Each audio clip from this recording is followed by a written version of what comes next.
Ayamonte, Spain. Located right on the mouth of the Guadiana River, this is the last town in Andalusia before you cross the border into Portugal. This town has a fantastic historic location, making it a great place to stop. But when planning a stay with a big dog like Abba, we have to ask, does it offer the long-term hospitality and walkability we're looking for? We found some limitations that mean this might be better as a day trip than a longer stay. Let's find out why. So, you found the perfect destination, but is it perfect for your doggo? From dog-friendly cities and vacation stays to the most epic walks, Paws on Tour has you covered. We're Ben, Mel, and our very best sister's boy, Abakashi, and we're here to help you plan the next adventure with your doggo. Sightseeing. Ayamonte is anchored by a rich history focused on fishing and salting. The old medieval quarter remains with its lovely narrow shaded and car-free streets and is something to check out for sure. When visiting, you should also check out the ferry to Portugal. It is a small traditional ferry going from Ayamonte over to the border river Guadiana to Villarreal de Santo Antonio. Perfect for a day trip without having to get into the car. Best thing, dogs are allowed on the ferry without an additional transport box or something like that. You can continue the sightseeing and learning about the region's rich history in the provincial capital, Huelva. Sitting between the river mouths of the Odiel and Tinto rivers, Huelva is far older than Ayamonte, having been a massive Phoenician colony as far back as the 9th century BCE. You can explore its fascinating past, which includes being a hub for British-funded mining companies and the birthplace of the oldest football club in Spain, Recreativo de Huelva.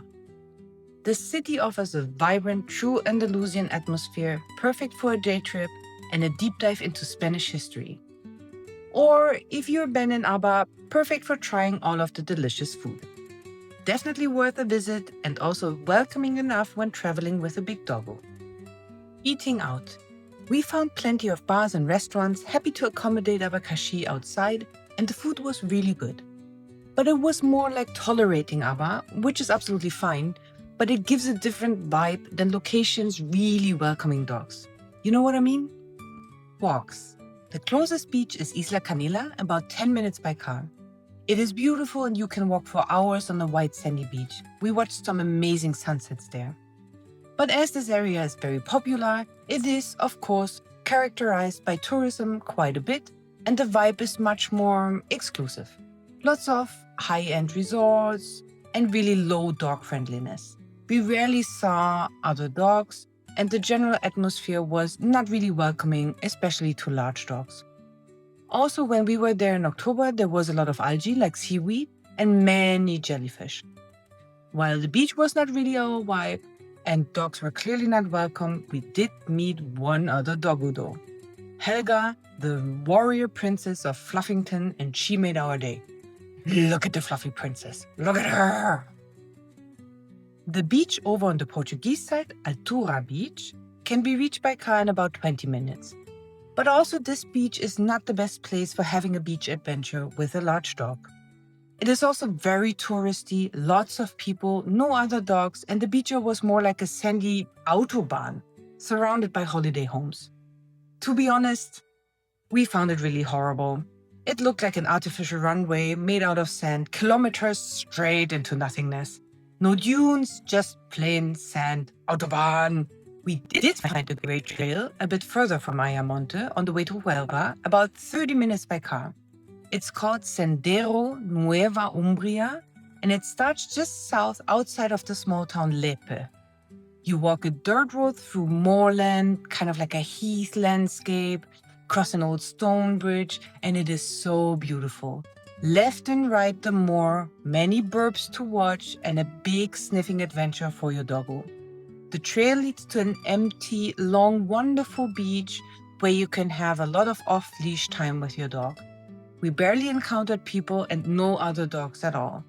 If your dog is safe around the occasional bike encounter, this trail and beach are perfect also for more shy and nervous dogs. It's definitely worth the drive. Accommodation. Finding long-term accommodation for big dogs means relying heavily on holiday rentals, as always.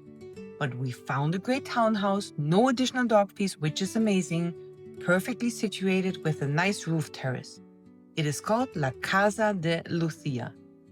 There are other holiday rentals, of course, that allow dogs, but if you want to stay a week or longer in Ayamonte, you should make sure to book early on, as the options are limited. Infrastructure and transport. Infrastructure is standard for a smaller city. Vets and shops are available in town. You do need a car to go around though, as public transport is not really an option. The special thing. What makes Ayamonte special is its position right on the border, offering that historic crossroads experience, perfect for a memorable day trip stop. Conclusion. So what's our final verdict on Ayamonte for an extended stay with your big dog? While the town center is really charming, we did notice that the center and surrounding areas face some urban challenges, such as visible litter and some areas that felt a bit unmaintained and not super safe at night. The history and the ferry are fantastic, but we would not describe the city or surrounding beaches as super dog-friendly, especially when you have a bigger dog. Ayamonte is definitely a great town and worth a visit, but maybe more a great day trip and not so much a long stay destination. Let us know what you think in the comments. If you want to check out more locations and get to know the really dog-friendly hidden gems, hit the like button and subscribe. Thanks for watching.